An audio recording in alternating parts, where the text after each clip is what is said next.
Welcome to my channel. My channel is Creep channel. Like and subscribe this channel.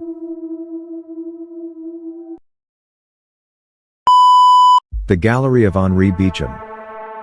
If you go into this one tiny, dingy one-story bar in Paris, and the right bartender is behind the counter that night, you might be able to see a very exclusive gallery show of the lost works of one Henri Beauchamp. But, to get in, you have to prove you're a devotee of the artist to get in. You'll be asked, in clear and perfect English, what would like to partake of this glorious night? Answer: absinthe, no matter what. Any other drink, from whiskey to water, will kill you as you sleep.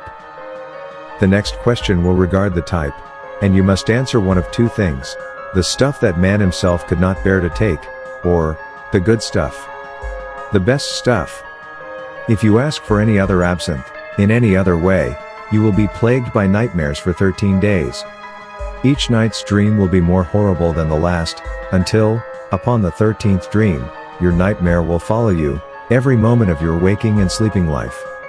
Don't try and cheat the barkeep, the door locked behind you. You have to drink what he gives you, doom or not. That such a powerful man granted you audience should be enough. Besides, I've heard that the dying complimented his drinks in their death throes.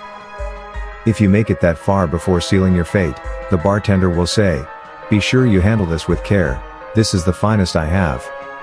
From here, you may do one of two things: say, word for word, "I overestimated my fortitude, and I bid you good eve."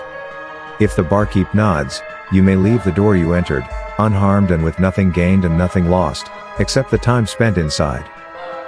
Or you can go on. You will be given a glass with a 7-sided rim, with each side twisting ever so delicately around the basin until forming a sleek and simple handle. You will also receive a very, very, very special absinthe spoon, in the shape of a key. The holes at the key's top serve as the draining point for the alcohol to pour over the sugar cube. And, of course, an unmarked bottle, stripped long ago of its label, scraps of paper sticking to its sides, covered in the rot of the decades past. The spoon is completely flat, but has two distinct sides, one with a groove along the shaft of the key, and one without. Turn the shaft down, so its groove will be face down. If you attempt this face up, your absinthe will taste foul, your nose will burn, and your eyes will shrivel in their sockets with unspeakable horrors not of this world. Now, if your spoon is the right way up, begin preparing the absinthe as one would. Put the sugar on the spoon, and pour the alcohol over so it gains its color and special qualities. Say cheers to your friend, the barkeep, and bottoms up. If you don't, the absinthe will burn every innard it touches with the power and pain of sulfuric acid. If you've done it right, the already dim lights will go off, and darkness will consume the bar. Don't be afraid, the darkness is the cue that you've been approved for the exhibit. Wait out the darkness, and keep silent as the dead, lest the bartender decide to make you so. Eventually, not too long, 2 to 3 minutes, a green floodlight will shine brightly on a door on the far wall of the bar. The bar will be bathed in green, and not just from the floodlight. Little luminescent spheres will gently drift through the room, and the barkeep will no longer be there. Nor any other unassuming patron inside before. There's no danger by this point. Consider it a safe point. If you didn't finish the absinthe, you don't have to, but you might need the alcohol. Either way, take the spoon and put it in the keyhole of the green-lit portal's doorknob. It will fit perfectly, and reach the end of the keyhole with a resounding click. Inside is a small elevator, with the most beautiful woman any mortal eyes can imagine, bathed in the green glow in just such an angle that the light refracts beyond her into the shape of wings. The green fairy herself will ask you, "Going up?" And considering all the trouble you went through, it would only make sense to say yes. Now, you have one more hurdle to clear. She will ask you, as you cross the line from the bar to the compartment, how would you compare Beauchamp's surrealism to that of, say, René Magritte? For your reply, you must say, "I've come to see more than art tonight." If you don't, the green floodlight will blow out, the doors will slam shut, and the elevator will plummet through a seemingly infinite blackness before a real light grows brighter as the elevator nears the very depths of hell. Now, if your elevator begins to go up, the green light will also fade, but in its place will be the cool glow of the moon.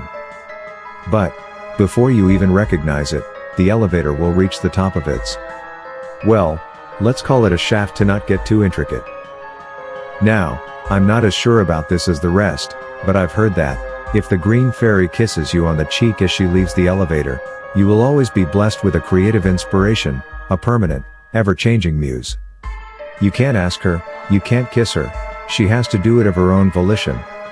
If not, well, nothing, but no reason to do it anyway and anger the woman who is responsible for keeping the Beauchamp painting safe for so many years. You will enter, from the elevator, a turn-of-the-century parlor, with a large poster of Henri Beauchamp on the left side of the opposite wall. On the right is a door. Taking the time to read the poster is a fairly good idea, as it explains the very significance of Mr. Beauchamp. You see, he was a struggling surrealist in the 1920s, always making art to try to be free of all premeditation, and managed to do so. You see, after one night in a tiny, dingy one-story bar in Paris, he began to paint patterns. First it was geometric patterns, then complete fractals, then images that would be in the newspaper the next day, then next week, then from 50 years ago, 100 in the future, 200 in the past. Then, on his last night of life, he kidnapped 3 young girls from their homes at night, murdered them, and painted his finest masterpieces in reds and yellows with the blood and bile of virgins. He committed suicide immediately after painting exactly 13 of these. These are behind the door. The first 6, from the left, show, from left to right, the genesis of the universe, the only true visage of God as viewable to the eyes of man, the true image of Jesus Christ, the sprawling clouds of heaven, every pope from the first to faces not yet recognizable, and a portrait of Jesus' appearance in his second coming. The other 6, on the right, show, from right to left, the cataclysmic of the universe, the only true visage of Satan as viewable to the eyes of man, the true image of Judas, the sprawling flames of hell, every human embodied demon from the first to faces not yet recognizable, and a portrait of the Antichrist in his second coming. Now, 6 and 6 makes 12. But what of the 13th? This 13th painting is turned around on its wall pin, the image facing the wall. The space around it is roped up at a very wide diameter, and under the flipped image is a sign, in 3 languages. The top is in the scriptures of the seraphim, the bottom in the runes of the highest demonic orders, and in the middle, in Roman letters. Do not touch. Now, like the kiss, I can't say this part with as much certainty, but all the same. I heard that, somehow, as he died, Beauchamp flayed his skin, his organs, his very soul, into some sort of collage. How he took his dead body and created such a horrific masterpiece, I could never say, nor would I ever dare to. So, if you make it, maybe you can flip the canvas over and tell me sometime? You can tell me about it over a drink.